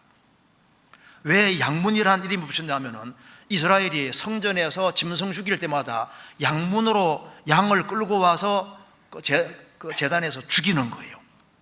그래서 양문은 양이 들어와서 그 다음에 제단에서 죽어야 되기 때문에 항상 양은 글로 들어왔기 때문에 양문이라고 하는 거예요. 어문은 그 바로 위가 갈릴리 호수입니다. 갈릴리 호수에서 물고기를 잡아서 이제 가지고 들어오는 거예요. 성전으로, 성으로 갖고 들어옵니다. 그러니까 물고기를 항상 갖고 들어와서는 거기에 어문이라는 이름 붙인 거예요. 예수님이 내가 너희로 사람 낳는 어부가 되게 하리라. 이제 구원받고 난 다음에는 이제 내가 왜 사느냐, 나도 불쌍한 영혼들을 건져야 되겠다는 그 각오를 아주 확실하게 하는 것이 어문, 물고기 문이 튼튼해지는 거라고 할 수 있습니다. 이제 내가 구원받았으면은 적어도 내가 집안 식구들은 주님 품으로 인도해야지, 내 친구들을 주님 품으로 인도해야지, 그리고 계획을 세우고 영혼을 주님 품으로 인도하는 이것을 삶의 목적으로 삼고 살아가는 사람은 어문이 튼튼한 사람이라고 할 수 있는 겁니다. 그 다음에 옛문은 옛날부터 이스라엘 장로들이 모여서 중요한 문제들을 결정했습니다. 그래서 어느 것이 진리와 합한지를 의논하고 결정하는 곳이 옛문이기 때문에 그 진리 대신 그리스도를 가르칩니다. 그래서 우리는 어떻게 하는 것이 옛문을 튼튼하게 하는 걸까요? 우리가 처음 구원받을 때 확실히 잡은 것을 끝까지 가지고 있고 첫 신앙을 잘 고수하는 것이 옛문 튼튼히 하는 겁니다. 어떤 사람 보면은 한때는 복음 붙잡았는데 시간 지나가면서 복음을 멀리하는 사람이 있는 거예요. 그까짓 거 하는데, 여기는 어떤 사람 말하면 여기는 맨 똑같은 얘기 반복해서 하네. 그럼 똑같은 얘기 하지 뭐해요? 여기 맨 피 얘기하고, 그 피 얘기가 제일 중요한데, 그리고 서로 사랑하라고 얘기를 하네. 서로 사랑하는 게 얼마나 중요한데, 서로 사랑하면서 또 다른 영혼 건지는 거, 이것이 성경에 제일 중요한 거잖아요. 제일 중요한 것을 반복하고 제일 중요한 것이 항상 중심이 되어야 되는 겁니다. 복음과 함께 고난받고 복음 안에서 교제하고 복음 안에서 중심이 되어야 되는 것이 맞는 거예요. 너희는 처음부터 들은 것을 너희 안에 거하게 하라. 처음부터 들은 것이 너희 안에 거하면 너희가 아들이 안과 아버지 안에 거하니라. 어떤 사람은 새로운 걸 좋아해가지고 우리는 신령한 걸 안도 아는데 뭐 신령한 거 알아도 영혼을 주님 품으로 인도하는 것도 아니고 주변 사람이 지옥 가는데 아무 관심도 그게 신령한 거냐 그 말입니다. 진짜 신령한 것은 복음을 위해서 정말 희생하고 수고하고 영혼을 정말 바르게 세우고 인도하는, 그게 오히려 신령한 거예요. 그런데 옛문에서 멀어지는 사람들이 있습니다. 그래서 어떤 사람 보면 새로운 걸 많이 알고 있다는데 영혼에 관심이 없어요. 그건 죽은 주식에 불과한 거다 그 말입니다. 어떤 사람은 그런 거 몰라도 영혼에 대해서 불타는 마음이 있을 때 주님 볼 때 그게 훨씬 더 귀한 거예요. 그렇지 않습니까? 옛문을 튼튼히 할 필요가 있습니다. 그 다음에는 쭉 내려가면은 골짜기 문입니다. 낮아지신 그리스도, 주님은 우리를 겸손케 만들려고 하는 겁니다.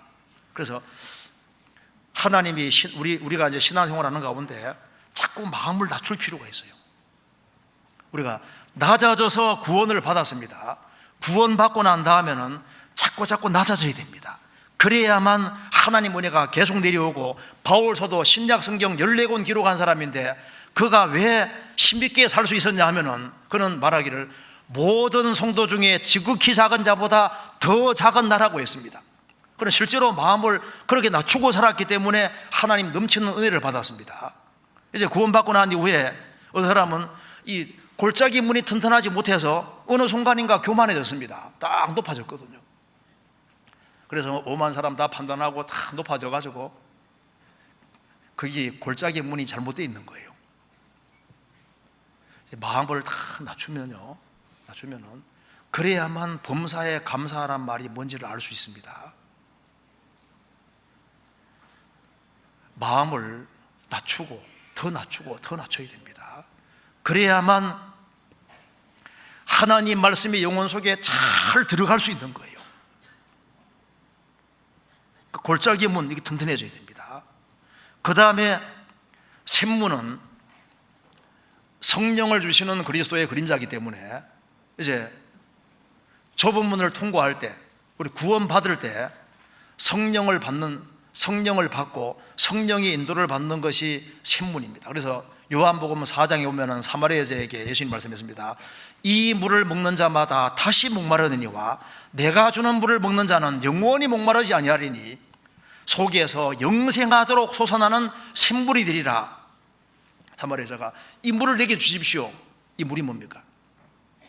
요한복음 7장에 물이 성령이라고 말씀했습니다. 그래서 성령을 받고 성령의 인도를 정상적으로 받는 것이, 그것이 샘문을 튼튼히 하는 거예요. 그리고 샘문과 수문은 연결되어 있습니다. 이 수문은 물의 문인데 이스라엘 백성들이 수문에 모여서 하나님 말씀을 배웠다고 했습니다. 그래서 물로 씻는 것 같이 말씀으로 깨끗하게 하사, 그래서 이 수문을 튼튼하게 하는 것은 우리가 구원 받을 때부터 주님 앞에 갈 때까지 말씀을 정상적으로 잘 배워야 되는 거예요. 구원 받을 때도 말씀으로 구원받았고, 구원받고 난 다음에도 하나님 말씀을 귀담아 잘 듣는 사람이 이제 신앙생활을 힘있게 할 수 있는 겁니다. 그리고 좀 성경 좀 열심히 읽읍시다. 수문은 우리를 정결케 하시는 그리스도. 그래서 말씀을 자꾸 들으면은 우리 영혼이 깨끗해지고, 그리고 밝아지고, 그리고 힘있게 살 수 있습니다.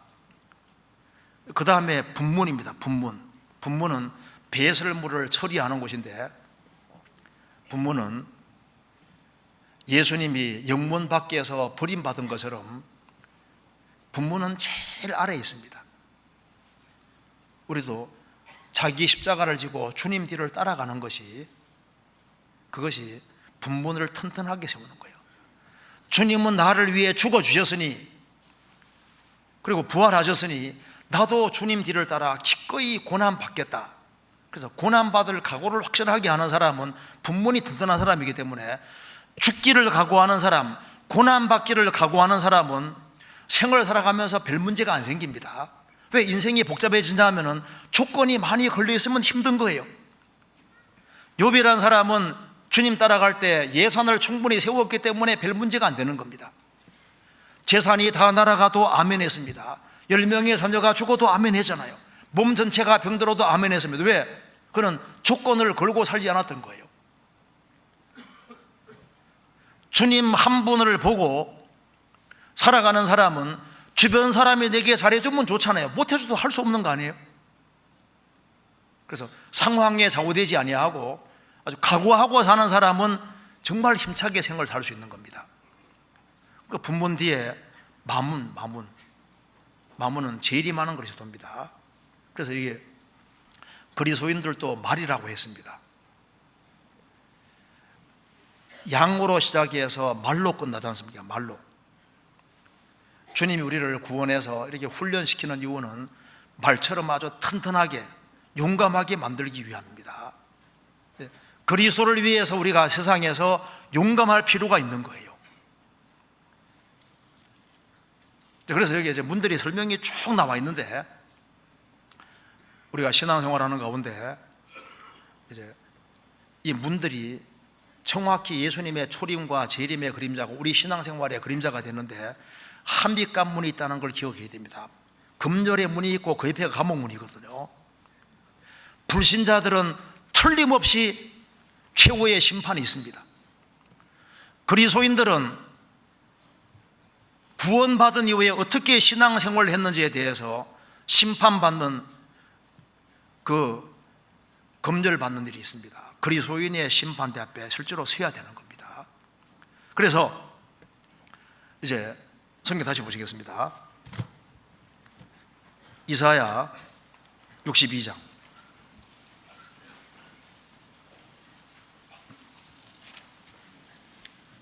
7절,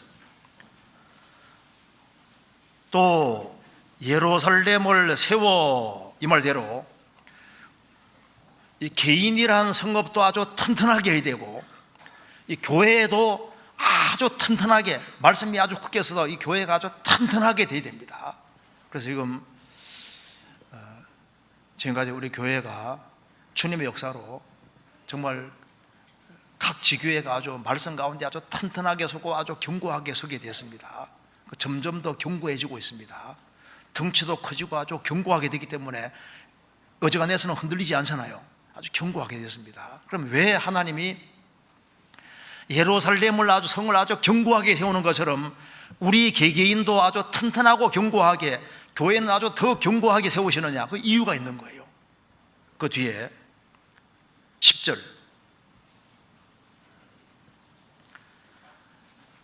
그 다음에 성문으로 나아가라, 나아가라, 백성의 길을 예비하라, 대로를 수축하고 수축하라.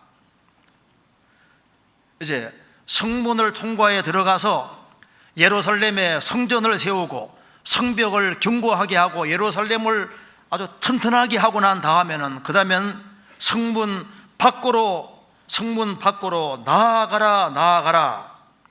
자, 내부만 튼튼하게 한 거로 끝나는 것이 안 됩니다. 어떤 사람 보면 자기들끼리만 좋은 거예요.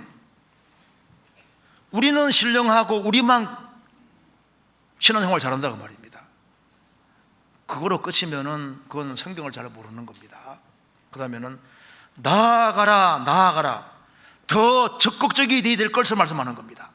우리가 주님의 축복을 받은 것처럼 더 많은 사람들이 축복을 받아야 되기 때문에 나아가라, 나아가라. 백성의 길을 예비하라. 대로 큰 길, 하이웨이, 큰 길을 수축하고 수축하라. 길을 아주 크게 닦으라고 말씀하신 겁니다. 이건 우리 교회에 지금 실제로 벌어지고 있는 일입니다. 자, 이거 잠깐 적고 미가서 7장 보시겠어요? 7장, 미가서 7장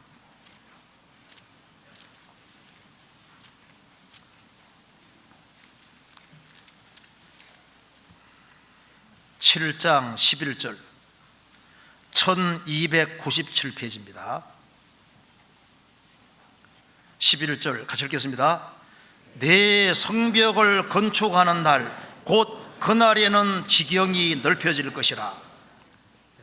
내 성벽을 건축하는 날 그날에는 지경이 넓혀질 것이라. 그날에는 아수르에서 애굽 성읍들에까지, 애굽에서 하수까지, 이 바다에서 저 바다까지, 이 산에서 저 산까지의 사람들이 내게로 돌아올 것이나. 이제 예루살렘이 아주 튼튼하게 되니까 그 다음에는 주님이 지경을 넓히셔서 아수르에서 애굽 성읍까지, 애굽에서 하수까지, 이 바다에 저 바다까지 많은 사람들이 몰려올 텐데 어떻게 해야 되느냐? 그러니까 잘 올 수 있도록 대로를 만들어라. 큰 길을 막고 길을 닦으라고 한 겁니다. 지금 우리는 구원을 경험한 사람들입니다. 우리 이번 하계 수양회를 하기 위해서 믿음관, 은혜와 진리관 큰 걸 만들었잖아요. 왜? 더 많은 사람들이 나와서 구원을 받아야 되기 때문에. 지금 국내뿐 아니라 세계적으로 복음이 정말 전해지고 있습니다. 그래서 더 많은 사람들이 구원받도록 하기 위해서 우리가 해야 될 일이 뭐냐 하면은 이사야 62장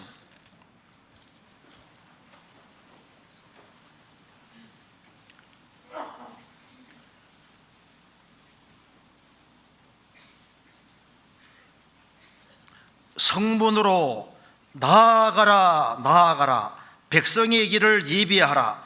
대로를 수축하고 수축하라. 수축하라는 것은 튼튼하게 만들어라 그 말입니다. 나아가라, 나아가라. 그리고 대로를 수축하고 수축하라. 이게 중요한 것이기 때문에 강조하고 있는 겁니다. 주 예수를 믿어라. 그리하면 너와 내 집이 구원받으리라. 내가 구원받았으면은 우리 집안이 구원받도록 길을 잘 닦아야 됩니다. 그렇죠? 나 통해서 30명, 60명, 100명이 구원받으려면 내 주변에 길을 잘 닦아야지, 그래야지 사람들이 구원받을 수 있는 거예요. 이제 국내 복음이 활발하게 전해지고 해외까지 복음 전해지기 위해서는 길을 잘 닦아야 되는 겁니다. 왜? 주변 사람들이 나올 수 있도록. 우리만 구원받으면 되는 것이 아닙니다. 만민이 구원받아야 되고 많은 사람들이 구원받아야 되기 때문에 우리가 지금 길을 닦는 거예요. 이스라엘 백성들은 오사라는 사람을 위해서 하나님이 도피성을 6개 주셨습니다. 그래서 어느 자리에서 오살이 생기더라도 도망갈 수 있게 해주셨습니다. 당일이면 다 갈 수 있게 돼 있어요. 의도하지 않고 사람 죽인 경우 피할 수 있는 도피성을 주셨는데 매년마다 이스라엘은 도로를 정비했습니다. 왜? 오사라는 사람이 빨리 도망가서 도피성으로 들어가야 되는데 길이 잘못되면 들어갈 수 없잖아요. 그래서 도피성으로 잘 갈 수 있도록 길을 잘 닦아 놓은 겁니다. 성경 찾겠습니다. 신명기 19장.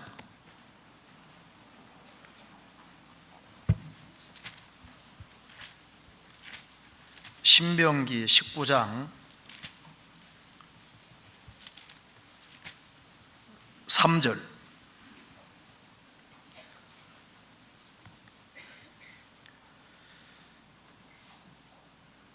내 하나님 여호와께서 내게 유업으로 주시는 땅의 전체를 삼고로 분하여 그 도로를 닦고 무릇 살인자를 그 성읍으로 도피케 하라.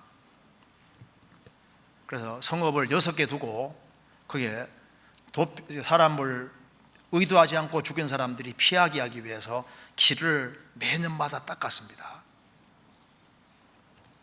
그 도피성이 누군지 아시죠? 예수 그리스도. 사람이 예수님께 잘 나올 수 있도록 도로를 잘 닦아야 되는 거예요. 그렇게 해야 되는 것처럼 우리가 이번에 구원받은 전국 교회에서 정말 수고를 많이 하고 또 교회적으로 또 헌금을 많이 해서 이렇게 수양회장 이렇게 좋은 걸 만들었지 않습니까? 이번에 가보니까 굉장히 편하죠. 그리고 또 장소도 좋고 하니까 얼마나 많은 사람들이 구원받습니까? 그것도 뭡니까? 국내에 많은 사람들이 구원받을 수 있도록 길을 닦은 겁니다. 대로를 만든 거예요. 대로를 수축하고 수축하라. 이제 선교사들이 지금 해외에 많이 나가 있는데 그 선교사들이 나가는 것이 선교사들이 길을 닦는 거예요. 그리고 후원교회에서 또 열심히 후원하고 또 선교 헌금을 내고 이렇게 해서 이제 더 많은 선교사들이 파송될 수 있도록 기도하고 물질적으로 드리는 모든 것이 지금 대로 길을 닦는 겁니다. 그래서 국내에서 많은 사람들이 구원받고 그 구원받은 사람들이 힘을 내서 이렇게 희생하고 수고하는 걸 통해서 이제 국내뿐 아니라 해외도 점점 길이 계속 뚫려가고 있는 중인 거예요. 대로를 수축하고 수축하라. 소가 없으면 구유는 깨끗하려니와 소의 힘으로 얻는 것이 많으리라 말씀대로 수양회장이 없으면은 봉사할 것은 없지만은 수양회장이 있으므로 얼마나 많은 사람들이 구원받습니까? 대로를 닦지 아니하면은 많은 사람들이 나오는데 문제가 생기는 거예요.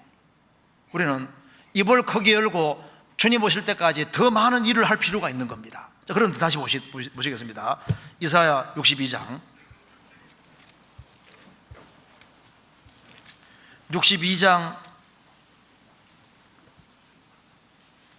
10절. 성문으로 나아가라 나아가라. 백성의 길을 예비하라. 대로를 수축하고 수축하라. 도를 제하라. 여기 특별히 도를 제하라고 했습니다. 길은 잘 닦아놨는데 군데군데 돌이 있어서 탁 오다가 걸려 넘어지면 안 됩니다. 사람이 구원을 예수님께 나아가지 못하면, 구원받지 못하면 그 사람은 영원히 실족당하는 겁니다. 우리 신앙생활 속에서 우리 때문에 넘어지는 사람이 안 생기도록, 우리 신앙생활에서 우리 잘못으로 넘어지는 사람이 안 생기도록 도를 제해야 됩니다. 새 건물 만들 때도 난간을 만들어서 사람이 떨어지지 않게 해야 되는 것처럼 내가 구원받고 주님 앞에 갈 때까지 나 때문에 넘어지는 사람이 안 생기도록, 이것 때문에 누가 넘어지겠다 싶으면 그걸 과감하게 없애야 됩니다. 포도원 허는 작은 여우를 잡으라는 말씀대로 내가 이것 때문에 다른 사람이 구원받는 게 장애가 된다, 그러면 그건 제거해야 되는 거예요. 그래서 사람들이 나 통해서 주님께 나와야 되는데 나 때문에 걸림이 되는 것을 분명히 제거해야 됩니다. 도를 제하라. 내가 이것만 처리하면은 내가 신앙생활 잘할 수 있는데, 내가 이것만 처리하면 주변에 많은 사람이 구원받을 수 있는데, 그것이 돌입니다.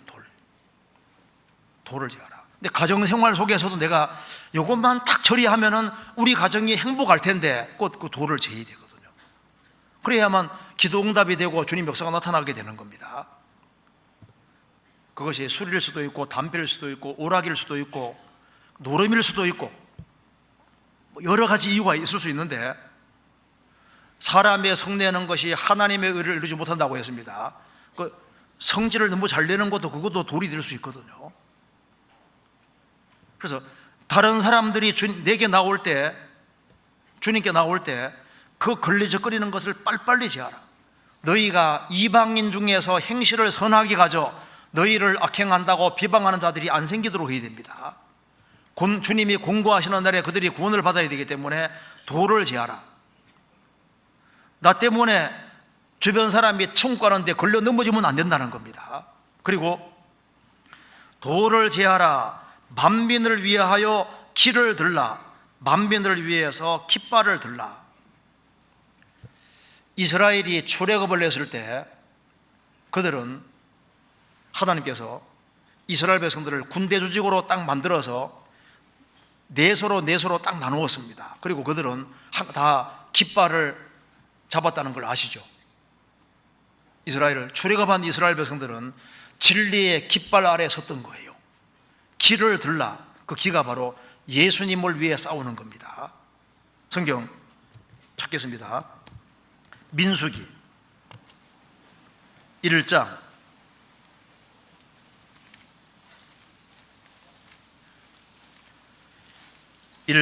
52절.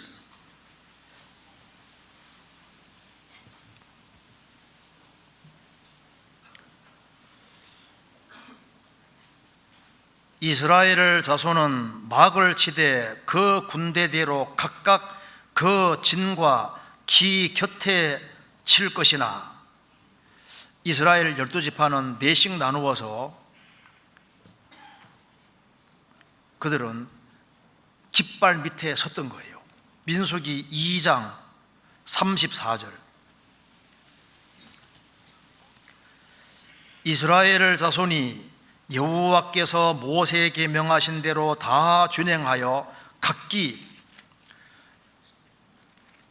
가족과 종족을 따르며 그 길을 따라 깃발을 따라 진치기도 하며 진행하기도 하였더라. 그들은 깃발 아래 모였던 겁니다. 이 깃발이 바로 예수님을 가리키는 예수님.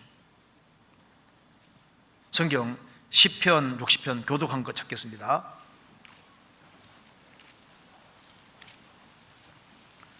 (60편) 4절.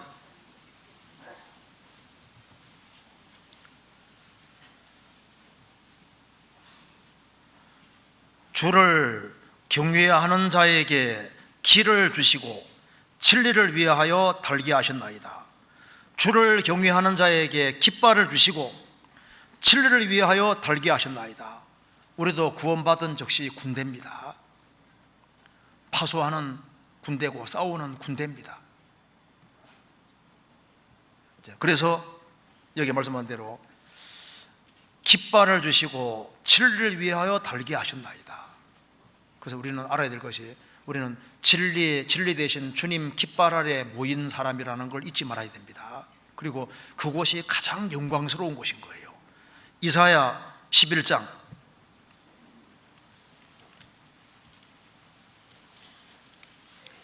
10절.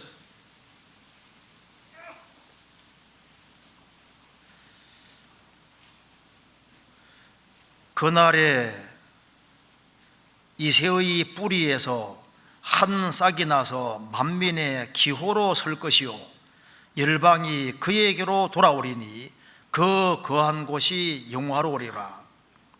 그날에 이새의 뿌리에서 한 싹이 나서, 예수님입니다, 만민의 기호 깃발로 설 것이요 열방이 그에게로 돌아오리니 그 거한 곳이 영화로우리라. 예수님이 진리의 깃발이신데, 그래서 우리가 구원 받았으면 내가 어디 소속인지를 분명히 해야 됩니다. 고 가르텀이라는 신학자도 인생은 4개 전지사로 결정이 된다. 그 중에 제일 첫 번째가 of, 누구의 것이냐, 누구 소속이냐. 우리는 예수님께 소속되어 있습니다. 그리고 이제 주님의 깃발 아래에 모여있는 그곳이야말로 가장 영광스러운 곳입니다. 우리를 왜 구원해 두셨냐면은 우리를 하여금 영적인 전투를 치르게 하기 위해서입니다. 아가서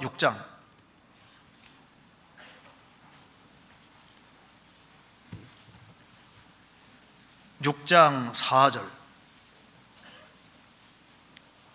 같이 읽겠습니다. 6장 4절입니다. 963페이지 같이 읽겠습니다. 내 사랑아, 너의 어여쁨이 티르사 같고 너의 고음이 예루살렘 같고 어미함이 기치를 벌인 군대 같구나. 솔로몬은 예수님의 그림자, 술람교회는 성도의 그림자인데 내 사랑, 내 사랑하면서 너가 너무나도 아름답다고 하시면서 어미함이 기가 넘치는 것이 기치, 깃발을 벌인 군대 같구나. 우리는 진리의 깃발 아래에 있는 군대와 같습니다. 그래서 가장 용감한 군인들, 주님의 복음을 위해 싸우는 용감한 군인들이 되어야 될 것을 말씀하신 겁니다. 자, 마지막으로 여기 이사야 62장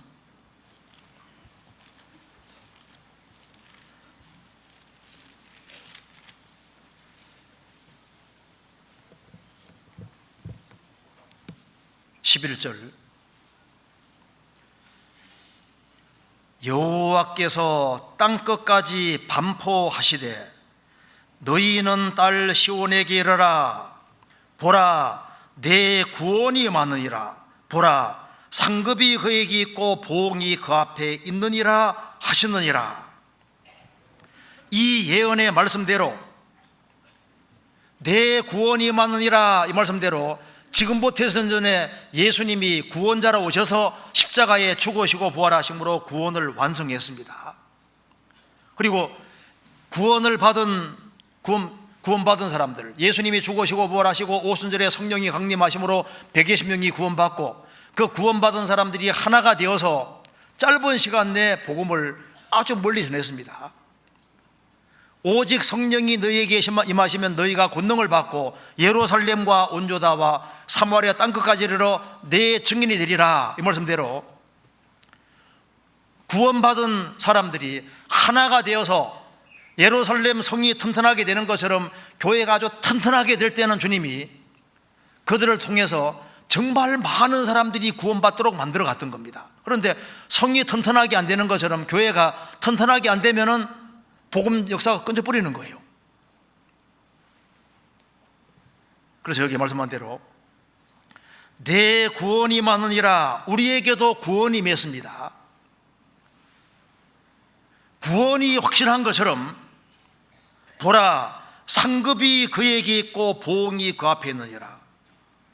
이제 구원이 임한 사람은 확실히 믿을 수 있습니다. 구원받고 난 이후에 신앙생활 잘한 것에 대해서 틀림없이 상급이 있다.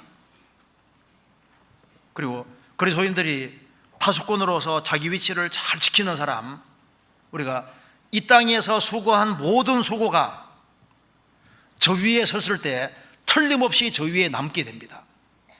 구원이 실제인 것처럼 상급이 그에게 있고 보응이 그 앞에 있느니라. 이번 학위 수양회를 위해서도 남이 보지 않는 곳에서 정말 땀 흘리고 수고한 그 모든 손길들 주님은 일일이 다 기억하시고 그것을 보상으로 갚아줄 겁니다.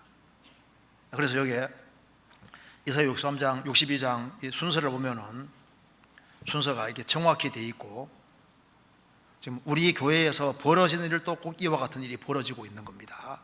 이제 우리 교회 통해서 정말 많은 사람들이 구원을 받아가고 있기 때문에 이제 국내뿐만 아니라 세계가 우리 전도터가 됐습니다.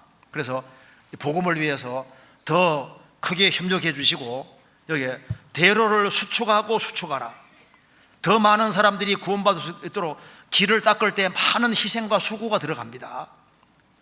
수양관 짓는 것도 이게 길을 닦은 거니까 그게 많은 비용이 들고 했는데, 더 많은 사람들이 구원받기 위해서는 물질적으로 또 여러 가지 면으로 희생과 수고가 필요합니다. 그래서 그 희생과 수고를 하는 가운데 복음 전하다가 우리가 주님을 만나야 되겠습니다. 같이 기도하시겠습니다. 저희를 사랑하시는 하나님 아버지, 많은 사람 중에서 저희들을 먼저 구원해 주신 것을 감사합니다. 이 크신 은혜와 사랑을 저희들이 무엇으로 보답할 수 있겠습니까? 저희들을 구원해 주시고 또 구원을 경험케 해주시고 또 주의 역사에 동참케 해주시는 것을 감사합니다. 우리가 행한 모든 수고에 또 주님이 크신 영광으로 갚아주실 것을 믿고 감사드립니다. 우리의 마음을 일깨워 주시고 주님께서 맡기신 일을 잘 감당하고 주님 앞에 설 수 있도록 도와주옵소서. 우리 구주 예수 그리스도 이름으로 기도하옵나이다. 아멘.